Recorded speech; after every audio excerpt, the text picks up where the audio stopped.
चलिए आज हम बात करने वाले हैं बारकोड और क्यूआर कोड के बारे में। क्यूआर कोड क्या होता है और बारकोड क्या होता है, इसकी पूरी जानकारी आज हम आप लोगों को देने वाले हैं। तो सबसे पहले जान लेते हैं कि बारकोड क्या होता है। तो बारकोड एक प्रकार का कोड होता है जो क्या करता है, किसी भी प्रोडक्ट के वैल्यू को दर्शाता है। इसमें किसी भी प्रोडक्ट के जानकारी को हम आसानी से स्टोर करके रख सकते हैं और जैसे हम इसको स्कैन करते हैं स्कैनर के माध्यम से, तैसे ही उस प्रोडक्ट की जानकारी हमको मिल जाती है।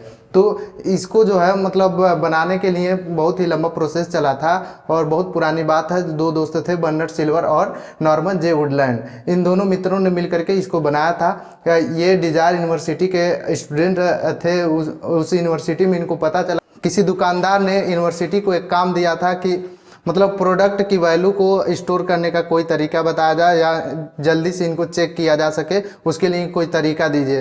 तो इन दोनों दोस्तों ने इस तरीके पर काम करना शुरू किया और कुछ समय के बाद इन लोगों ने एक कोड का निर्माण किया जिसका नाम पड़ा बार कोड। ये किसी भी डाटा को बहुत ही आसानी से स्टोर कर सकता है और किसी भी प्रोडक्ट की वैल्यू को चेक करने के लिए बहुत ही तेज़ी से कार्य करता है। इसे मतलब स्कैन करने के लिए मोबाइल का भी प्रयोग कर सकते हैं। तो सबसे पहले हम जान लेते हैं कि ये दिखता किस तरह से।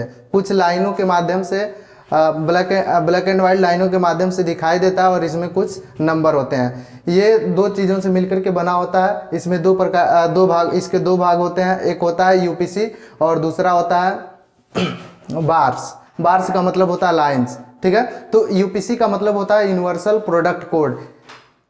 क्या होता है? यूनिवर्सल प्रोडक्ट कोड, जिसके माध्यम से क्या करते हैं, हम किसी भी प्रोडक्ट का कोड एंटर करते हैं, ठीक है। तो यूनिवर्सल प्रोडक्ट कोड जो होता है नंबरों के रूप में दिखता है और बार्स जो होते हैं वो लाइंस होते हैं। ब्लैक एंड वाइट जो लाइंस दिखाई देते हैं वो बार्स होते हैं। जैसे हम इसको स्कैन करते हैं तो उस प्रोडक्ट की वैल्यू हमको पता चल जाती है। तो प्रोडक्ट की वैल्यू पता करने के लिए हम क्या करते हैं, सबसे पहले इसको स्कैन जब करते हैं तो स्कैन करते वक्त उसमें से एक लेज़र लाइट निकलती है और लेज़र लाइट जैसे इस पे पड़ती है तो प्रोडक्ट की वैल्यू स्कैन हो जाती है। लेकिन अब आप लोगों को ये मतलब जानकर हैरानी होगी कि जब हम लोग स्कैन करते हैं तो यहाँ पे जो ब्लैक कलर की जो लाइनें दिखाई दे रही हैं हम उनको स्कैन नहीं करते हैं। स्कैन करने के लिए हम क्या करते हैं, जो इसमें वाइट वाली लाइनें हैं उसको स्कैन करता है स्कैनर। क्यों? क्योंकि ब्लैक वाली जो लाइनें होती हैं यहाँ से लाइट रिफ्लेक्ट नहीं होता है। जब तक लाइट रिफ्लेक्ट नहीं होगा तब तक हम इसको स्कैन नहीं कर सकते हैं। तो स्कैन करने के लिए हम जैसे स्कैनर इस पर घुमाते हैं तो ये ब्लैक वाली लाइट को, जो ब्लैक वाली लाइन है, आसानी से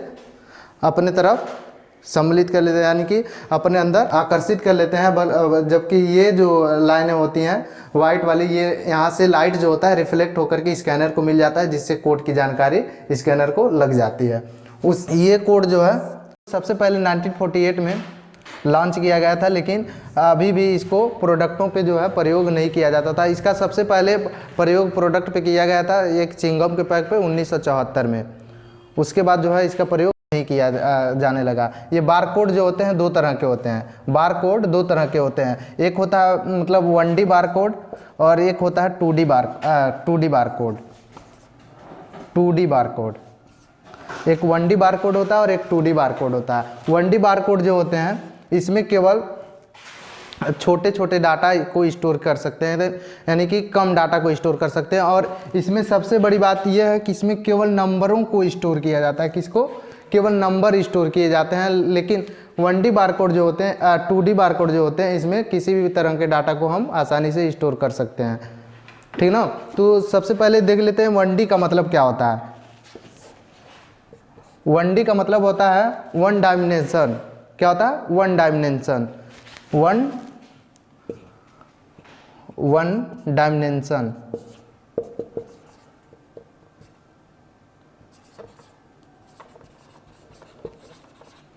और इसका होता है 2 डायमेंशन।